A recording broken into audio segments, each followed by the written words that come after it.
ஹாய்ங்க. Good morning. எல்லோரும் எப்படி இருக்கீங்க? வாங்க காஃபி குடிக்கலாம். நம்மளுக்கு காலையில் இந்த காஃபி குடித்தா தான் நம்மளுக்கு அடுத்த வேலையே ஆகும். எப்பவும் போல் சீக்கிரமாக எழுந்திரிச்சாச்சு. காயெல்லாம் ரெடி பண்ணி வச்சுருக்கேன்.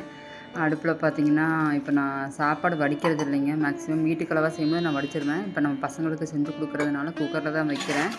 பெரிய பாத்திரத்தில் வடிக்கிறது பெருசு இல்லை. அதை எடுத்து வடிக்கும்போது காலைல அவசரத்தில் ஏதாவது ஆயிருமோன்ற ஒரு பயம். மற்றபடி வேறு எதுவும் கிடையாது. காலைல செய்கிறதுக்கு உண்டானது எல்லா திங்ஸுமே நான் எடுத்து வச்சுருக்கேன். இப்போ வாங்க நான் என்ன சமைச்சேங்கிறத காட்டுறேன். ஆக்சுவலாக எப்பவும் போல் சாதம் வச்சாச்சு. அவரைக்காய் கட் பண்ணி வச்சுருந்தோம் இல்லைங்களா, அவரைக்காய் பாசிப்பருப்பு போட்டு ஒரு பொரியல் மாதிரி பண்ணியிருக்கேன். இது வந்து பார்த்திங்கன்னா பாவக்காய் போட்டு ஒரு புளிக்குழம்புங்க. இதுதான் இன்றைக்கி பசங்களுக்கு நான் கொடுத்த லஞ்ச் பாக்ஸுக்கு. எங்களுக்குமே அதுதான்.